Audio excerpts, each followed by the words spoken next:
IVF చికిత్సలో 25% భారీ discount, free doctor consultation, free ultrasound scan, logo launch, Andro max advanced male infertility centre ను కూడా ప్రారంభించారు. Welcome to PD TV. AP ముఖ్యమంత్రి నారా చంద్రబాబు నాయుడు ప్రస్తావన నిన్నటి రోజున పార్లమెంట్లో రావడం జరిగింది. అవినీతి ఆరోపణలు ఉన్నటువంటి నారా చంద్రబాబు నాయుడిని సిబిఐ, ఈడీ ఎందుకు అరెస్ట్ చేయట్లేదు, అవినీతి పరులతో మోడీ చేతులు కలిపారంటూ కూడా మోడీని ఇటు చంద్రబాబు నాయుడు కూడా విమర్శించడంతో ఏపీ రాజకీయాల్లో ప్రస్తుతం హాట్ టాపిక్గా మారింది. అయితే ముఖ్యమంత్రి నారా చంద్రబాబు నాయుడు మీద సిబిఐ, ఈడీ కేసులు ఉన్నాయా, నిజంగానే అవినీతి పరులు చేశారు అనేటువంటి ఆరోపణలు, చంద్రబాబు నాయుడు మీద ఉన్నటువంటి ఆరోపణలు ఎంత మేరకు నిజం, ఈ అంశాల గురించి అడిగి తెలుసుకుందాం సందీప్ గారితో.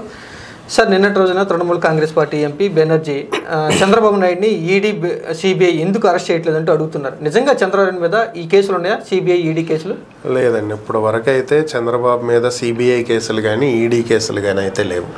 ఉన్నది ఒకటి సిఐడి కేసులే ఉన్నాయి. అది కూడా గత ప్రభుత్వంలో పెట్టినటువంటి సిఐడి కేసులే ఉన్నాయి.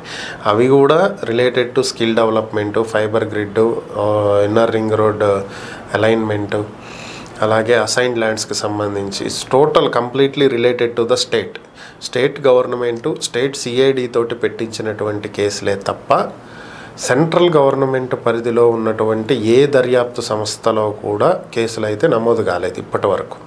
అది సిబిఐ కావచ్చు, ఈడీ కావచ్చు. బట్ ఐటీ రిటర్న్స్కి సంబంధించి గతంలో నోటీసులు వచ్చినాయి గత ప్రభుత్వ హయాంలో. దాని గురించి అయితే మనం మాట్లాడుకోవటం జరిగింది. సో ఇప్పటి వరకు ఈడీ కేసులు కానీ సిబిఐ కేసులు కానీ నమోదు కాల. ఆయన నిన్న తృణమూల్ కాంగ్రెస్ ఎంపీ కళ్యాణ్ బెనర్జీ మాట్లాడుతూ బీజేపీ ప్రభుత్వం 2 ఊతకర్రలతోటి నడుస్తుంది, ఒకటి జేడీయూ, 2 టీడీపీ, అటు నితీష్ కుమార్, ఇటు చంద్రబాబు మీద క్రిమినల్ కేసులు ఉన్నాయి, ఆల్రెడీ సిబిఐ, ఈడీ అరెస్ట్ చేసినాయి.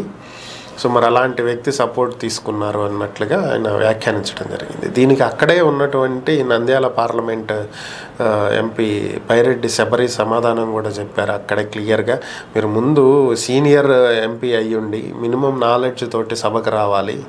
మీకు సిబిఐ, ఈడీ కేసులు అసలు ఎక్కడున్నాయి? ఉన్నది సిఐడి కేసులు, అది కూడా గత ప్రభుత్వం పెట్టినటువంటి కేసులు. అరెస్టు కూడా నా నియోజకవర్గంలో జరిగింది, నేను ప్రాతినిధ్యం వహిస్తున్న నంద్యాలలోనే జరిగింది. ఫస్ట్ తెలుసుకుని రండి అని చెప్పి ఆమె స్ట్రాంగ్గానే చెప్పడం జరిగింది. బట్ రియాలిటీ కూడా అదే. సిబిఐ కేసులు కానీ ఈడీ కేసులు కానీ ఇప్పటి వరకు చంద్రబాబు మీద లేవు. ఒకటేంటంటే, చంద్రబాబు అనేటువంటి వ్యక్తి రాజకీయాల్లో ఒక అజాత శత్రువు లాంటివాడు. ఎందుకని ఈ మాట అనాల్సి వస్తుంది అంటే, 2019 ఎన్నికల్లో ఇదే తృణమూల్ కాంగ్రెస్తో కలిసి వెళ్ళాడు. మీరు గమనిస్తే ఆ టైంలో బీజేపీకి వ్యతిరేకంగా ఉన్నటువంటి పక్షాలన్నింటినీ కూడా కూడగట్టాడు.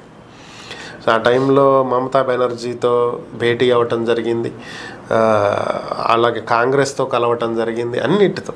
సో ఆయనకు ఇటు ఈ కూటమిలోనూ అవకాశాలు ఉంటాయి, ఆ కూటమిలోనూ అవకాశాలు ఉంటాయి. రెండిట్లోనూ ఆయనకి సంబంధించిన వాళ్ళని పెట్టుకుంటాడు. ఎవరికీ శత్రువు కాదు, అలాగని ఎవరికీ మిత్రుడు కూడా కాదు. అలాంటి వ్యక్తి చంద్రబాబు.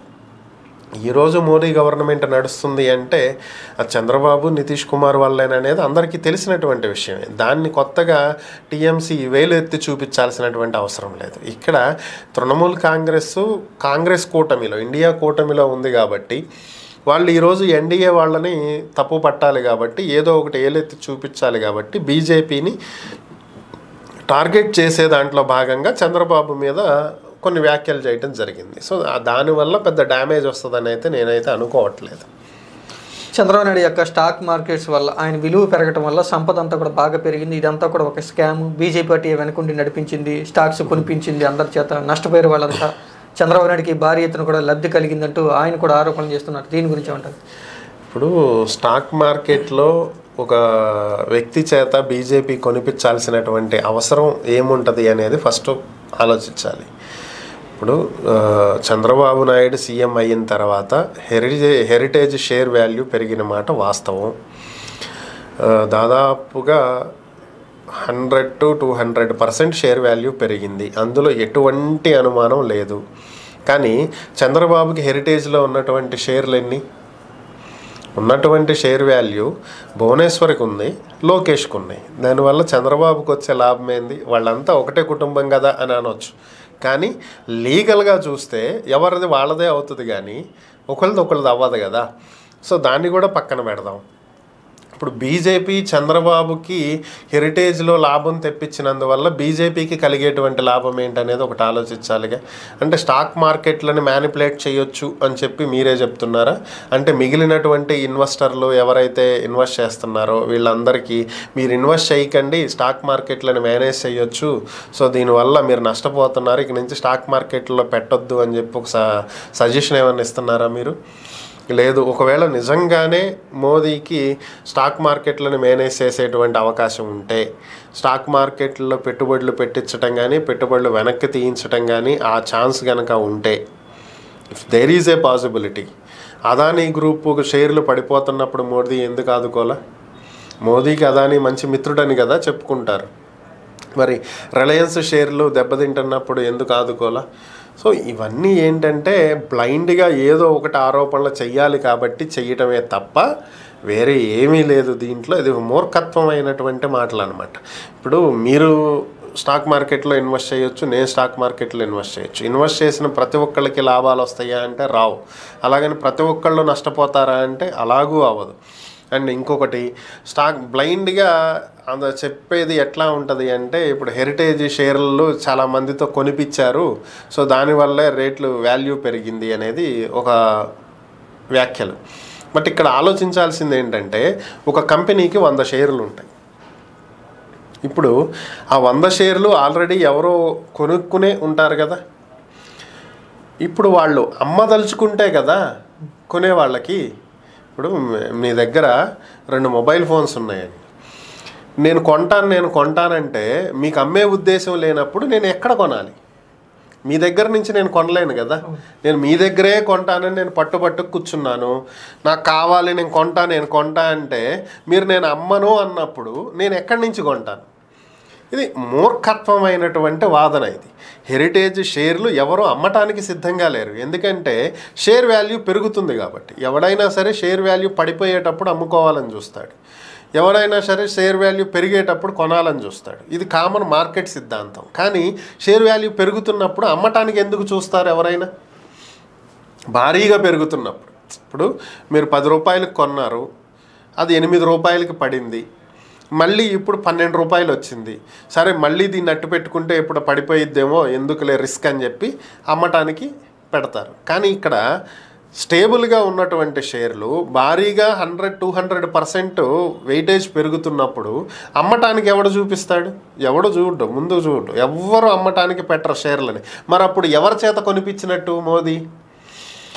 ఏదో ఆరోపణలు చేయాలని చేయటమే తప్ప మూర్ఖత్వంగా, దాంట్లో వాస్తవాలు లేవు, అలాంటి పరిస్థితి కూడా లేదు. జాతీయ స్థాయిలో పార్లమెంట్లో ఏపీ ముఖ్యమంత్రి నారా చంద్రబాబు నాయుడు ఒక అవినీతిపరుడు అనేటువంటి ముద్ర టీఎంసీ అయితే వేయడం జరిగింది. ముందు దీని గురించి ఏమంటారు? అంటే ఈ యొక్క చంద్రబాబు నాయుడు యొక్క ప్రతిష్ట దిగజారినట్లయినా పార్లమెంట్లో ఏమన్నా? దీనివల్ల ఎవరి ప్రతిష్ట ఏమీ దిగజారదండి. ఎందుకని అంటే ఈ పార్లమెంట్లో అసెంబ్లీలో చేసేటువంటి వ్యాఖ్యలు పెద్దగా పట్టించుకోవాల్సినటువంటి అవసరం లేదనే భావిస్తాను నేను. ఎందుకంటే ఇవి రాజకీయ విమర్శలే తప్ప ఇవి వ్యక్తిగతంగా డ్యామేజ్ చేసేవి కాదు. ఒకవేళ అదే కనుక నిజమైతే మమతా బెనర్జీ మీద ఎన్ని వచ్చినాయి అవినీతి ఆరోపణలు? పార్లమెంటు స్థాయిలో ఎన్నిసార్లు బీజేపీ చర్చించింది? మరి మమతా బెనర్జీ ప్రతిష్టకి ఏమన్నా భంగం కలిగిందా? ఆడదాకా ఎందుకు, నరేంద్ర మోదీ మీదే ఎన్నిసార్లు లోక్సభలో వ్యాఖ్యలు చేయడం జరిగింది. రఫేల్ యుద్ధ విమానాల కొనుగోలులో కూడా భారీ స్కామ్ జరిగిందని చెప్పుకోవాలా? దానివల్ల ఏమన్నా బీజేపీ ప్రతిష్ట దిగజారిపోయిందా? మోదీ ప్రతిష్ట దిగజారిపోయిందా? మరి పార్లమెంటు స్థాయిలో గోద్రా అల్లర్లకి మోదీకి సంబంధం ఉంది, దీనికి ముఖ్య కారకుడు మోదీనే అని కూడా చర్చలు చేశారు. దానివల్ల ఏమన్నా జరిగిందా? ఏం జరగలేదే. మరి వీటన్నింటికంటే ముందు కాంగ్రెస్ హయాంలో బోఫోర్స్ శతఘ్నుల స్కామ్ జరిగింది, భారీ స్థాయిలో దోచేశారని చెప్పి వచ్చినాయి. మరి సోనియా గాంధీ ఫ్యామిలీనే దీంట్లో ముఖ్య కారకులు, ప్రియాంక గాంధీ భర్త రాబర్ట్ వాద్రాకి దీంట్లో వాటాలు ఉన్నాయని కూడా చెప్పారు. మరి దానివల్ల వాళ్ళ ఫ్యామిలీ ప్రతిష్ట ఏమైనా దిగజారిపోయిందా? ఇవన్నీ అక్కడ దాకా ఎందుకు, మన ఏపీ విషయమే తీసుకోండి. ఎన్నోసార్లు జగన్మోహన్ రెడ్డి గురించి మాట్లాడుకోవాలా? అవినీతి పరుడు 1,00,000 కోట్లు దోచేశాడని చెప్పి ఏమన్నా జరిగిందా? సో ఇట్లాంటివన్నీ ఏంటంటే దీనివల్ల పెద్దగా వాళ్ళకి ఎంటర్టైన్మెంటు, చూసే వాళ్ళకి టైం వేస్ట్. రియల్గా మాట్లాడుకోవాలంటే దానివల్ల వచ్చేది ఉండదు, ఒరిగేది ఉండదు. ప్లస్ దీంట్లో ఒకటేంటంటే జరిగేది సింపతి అనేది ఎక్కువ గెయిన్ అవుతుంది. ఇప్పుడు జగన్మోహన్ రెడ్డి 2019లో ఆ స్థాయి మెజారిటీతో గెలవటానికి కారణాలు ఏంటి? పదే పదే జగన్మోహన్ రెడ్డిని దొంగ దొంగ దొంగ దొంగ అని చివరికి అతని మీద ప్రజల్లో ఒక సింపతి క్రియేట్ చేసేలా చేశారు. ఎందుకు? అరే ఇక్కడ ఏమి కేసులు ప్రూవ్ కాలేదు, ఇంతవరకు శిక్షలు ఖరారు అవ్వలేదు, అన్నీ ఇంకా హీరింగ్లోనే ఉన్నాయి, అప్పుడే ఇతని మీద నిందలేసేసి దొంగ దొంగ అని చెప్పి టార్చర్ పెడుతున్నారు, వీళ్ళంతా ఉక్కడిని చేసి ఆడుకుంటున్నారు అనేటువంటి సింపతి ప్రజల్లో గెయిన్ అయింది.